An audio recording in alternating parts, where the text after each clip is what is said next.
عمر کے اسلام کے ذریعے اسلام کو عزت عطا فرما دے. ان کے لیے دعائیں ہو رہی ہیں، اس لیے کہ جو ان کی خوبی ہے وہ اپنی جگہ پہ مسلمہ ہے.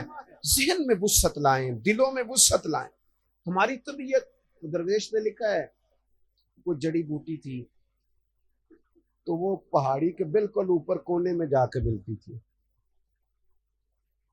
تو بہت سارے لوگ گئے اس کو تلاش کرنے کے لیے، وہ دوائیوں میں کام آئے گی، لیکن وہ رستہ بڑا سخت تھا، ڈھلان والا رستہ تھا، سخت رستہ تھا. کوئی جاتا تو پھسل جاتا، چڑھا ہی نہیں جاتا تھا. ایک صاحب نے ٹھان لی کہ میں جاؤں گا. کئی پہاڑیاں کراس کر کے وہ پہاڑی آنا تھی. میری بات پر توجہ ہے آپ احباب کی. اس نے نا جاتے ہی جب دیکھا کہ یہ ڈھلان ہے، یہ تو پیر رکھے تو پھسل جاتا ہے، تو اس نے کدال پکڑ لی، لمبا پکڑ لیا، ہتھوڑا پکڑ لیا، پہاڑ توڑنا شروع کیا. پورا پہاڑ توڑ کے اس نے 50-60 سیڑھیاں بنائی. پھر اگلی اس کو توڑا، اکیلا آدمی تھا، سالوں لگ گئے. اس کو توڑ کے سیڑھیاں بنائی. پھر تیسرا توڑا. اس نے کو 3-4 پہاڑ توڑے تو وقت اتنا گزر گیا کہ موت کا ٹائم آ گیا. اب جو نڈھال ہوا، آخری وقت آیا تو لوگ کہنے لگے تجھے ملا کیا؟ کیا ملا تجھے؟ کامیاب تو ہو نہیں سکا. تو وہ کہنے لگا تم غلط فہمی کا شکار ہو، میں فل کامیاب ہو گیا، میں پورا کامیاب ہو کے دنیا سے جا رہا ہوں. کب وجہ؟ کہنے لگا اس جڑی بوٹی کی مجھے نہیں، سارے شہر کو ضرورت ہے. میں نے نا 4 پہاڑ کاٹ دیے ہیں، میں نے آدھا سفر آسان کر دیا ہے. اب جو شروع کرے گا نا وہ 5ویں پہاڑ سے شروع کرے گا. او میں نے 4 پہاڑ تو توڑے کہ نہیں. کوئی شخص ایسا ہو جو آدھا سفر تو آسان کرے، اپنی زندگی کا کردار تو دیکھے نا. امام بخاری رحمت اللہ علیہ ہمیں احادیث جمع کر کے دے گئے نا، انہیں کہا لو میں تمہیں دے گیا ہوں. اب بعد میں آئے فقہا، وہ احادیث سے مسائل نکالنے لگے، استدلال کرنے لگے، امت کو وہاں سے مسائل دینے لگے. کام ہوتا رہا، تشریحات ہوں گی، کام ہوگا.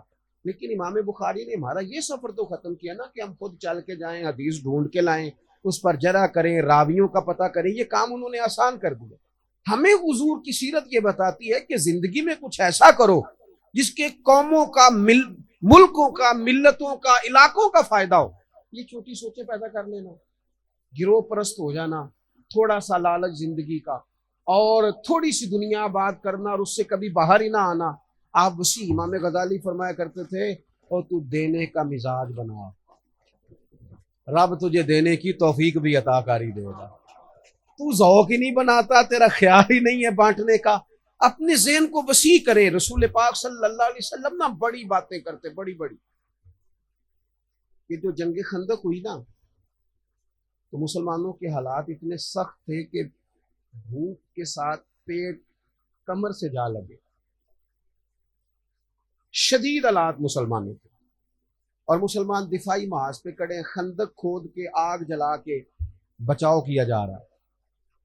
اتنی بھوک تھی کہ لوگوں نے پیٹ پہ پتھر باندھے ہوئے. ہم یہ باتیں سن لیتے ہیں پر یہ کرنی بڑی مشکل ہے. پیٹ پہ پتھر. اور جب عرض کی یا رسول اللہ صلی اللہ علیہ وسلم ہم نے پیٹ پہ پتھر باندھے ہیں، تو محبوب نے کرتا اٹھایا، فرمایا تم نے 1 باندھا، میں نے 2 باندھے.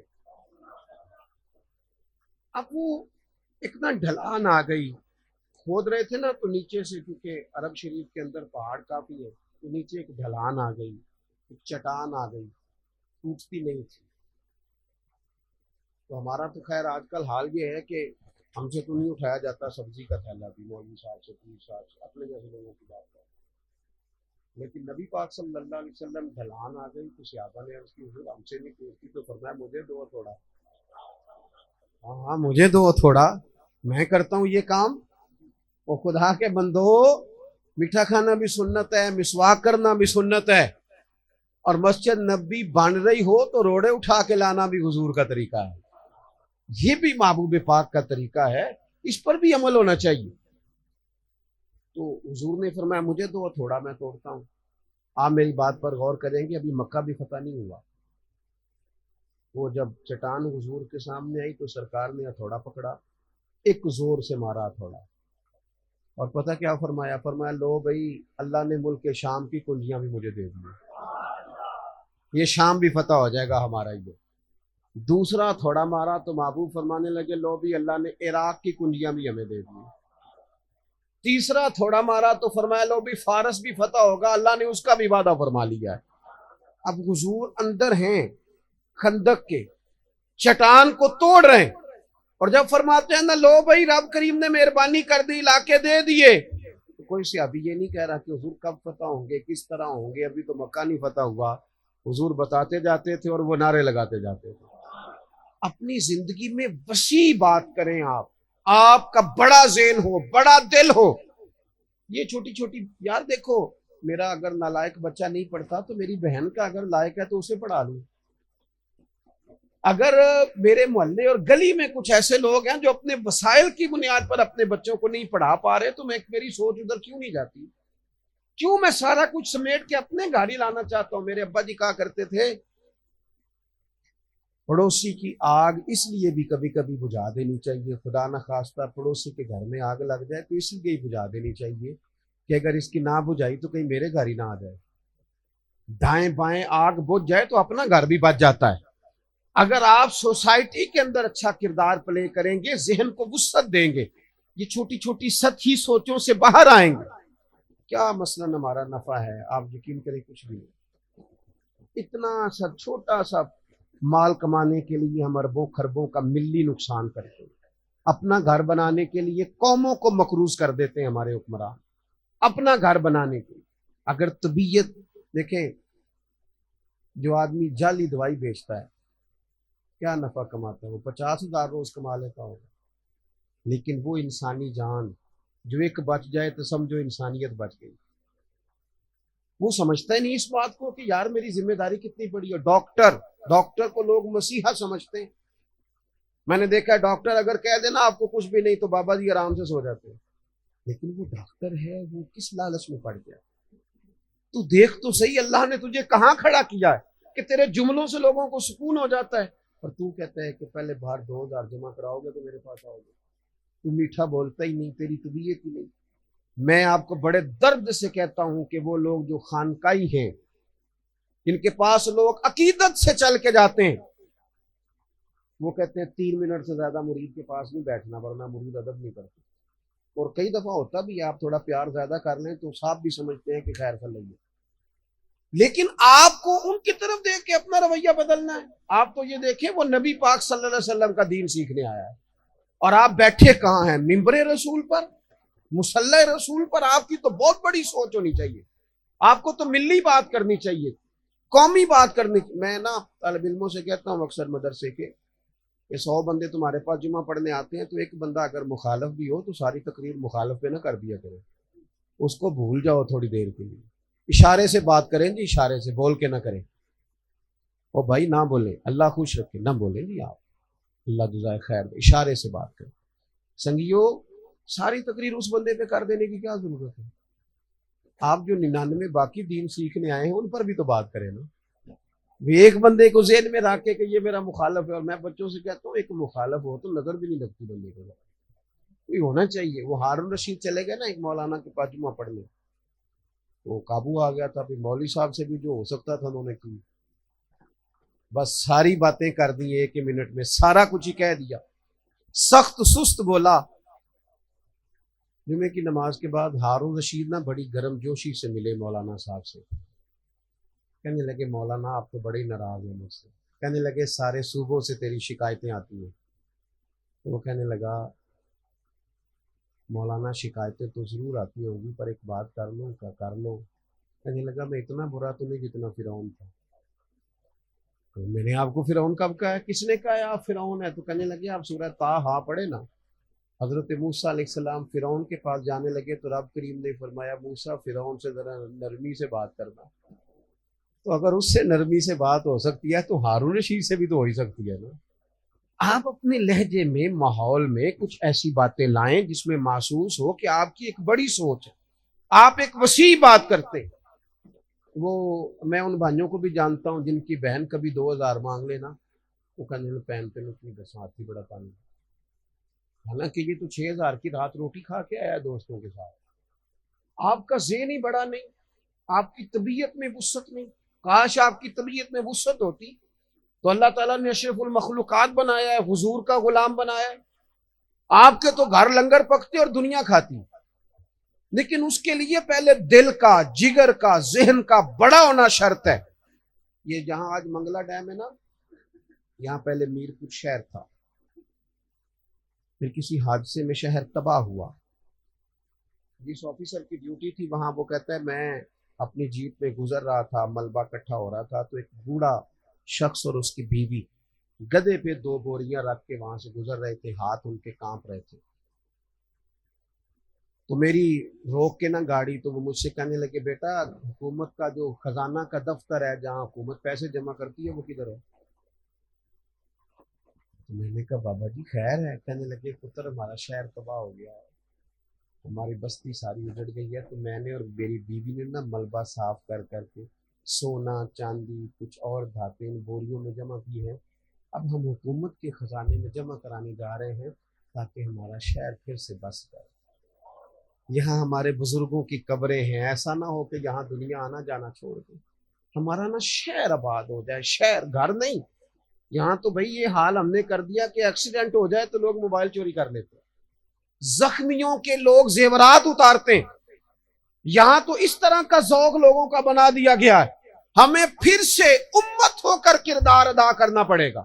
ہمیں رسول کائنات علیہ السلام کا وہ دیا ہوا بڑا ذوق، اس پر ہمیں آگے بڑھنا پڑے گا، ہمیں وہ والی سوچ لانی پڑے گی کہ جب حضور نے فرمایا صحابی سے کہ میرے مہمان کو کھانا کھلاؤ، تو اس نے اپنی بیوی سے کہا تھا بچے بھوکے سلا دے اور چراغ ٹھیک کرنے کے بہانے سے بجھا دے، ہاتھ چلاتی رہنا لیکن مہمان پیٹ بھر کے کھائے، دنیا آوے تے کھا کھا جاوے تے راضی ہووے بلا، اس کو پیٹ بھر کے کھلا۔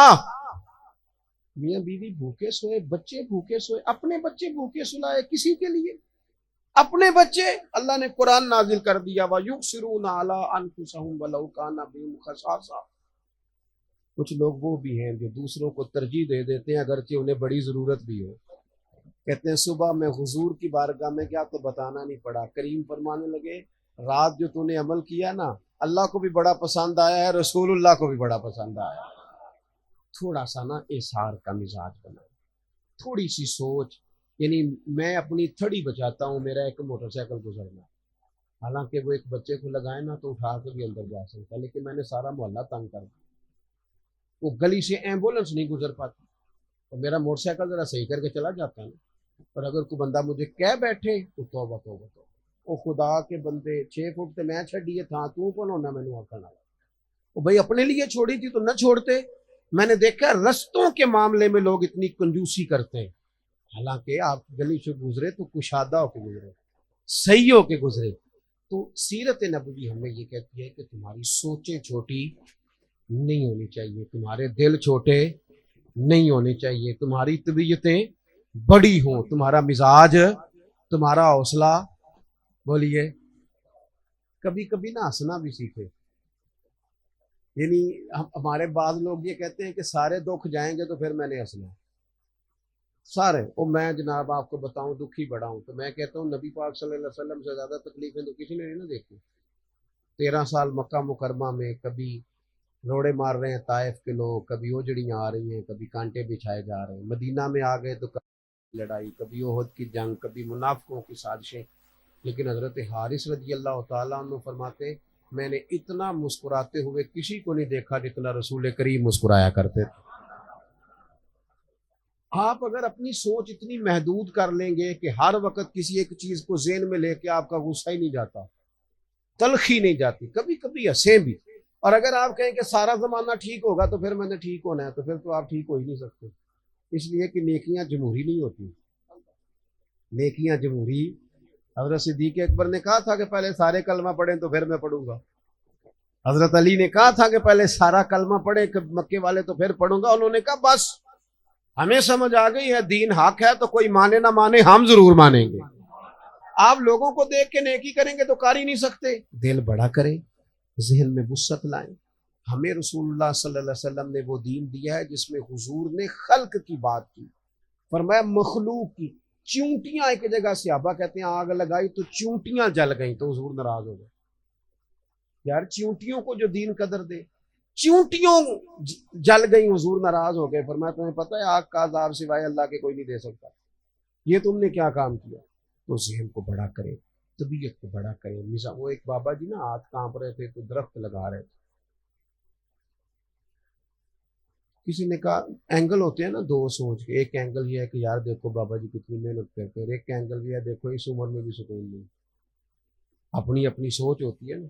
تو ہاتھ کانپ رہے تھے، درخت لگا رہے تھے، تو ایک شخص نے کہا حضور اتنی تکلیف میں، تو وہ کہنے لگے اصل میں نا ہمارے بڑوں نے درخت لگائے تھے تو ہم نے پھل کھائے، ہم خود غرض نہیں مرنا چاہتے ہیں ہم بھی کوئی درخت لگا جائیں تاکہ آنے والی نسل بھی کوئی پھل کھا لے۔ تو جو پچھلوں نے لگائے تھے اگر ان کے پھل آج ہیں تو ہمیں بھی تو کوئی لگا جانے چاہیے تاکہ آنے والی نسل کو بھی کچھ ملے۔ اللہ تبارک و تعالی ہمیں نبی کریم کے قدمین کی برکت سے وسعت قلبی عطا فرمائے، اور اللہ ہمارے حال پہ رحمت فرمائے۔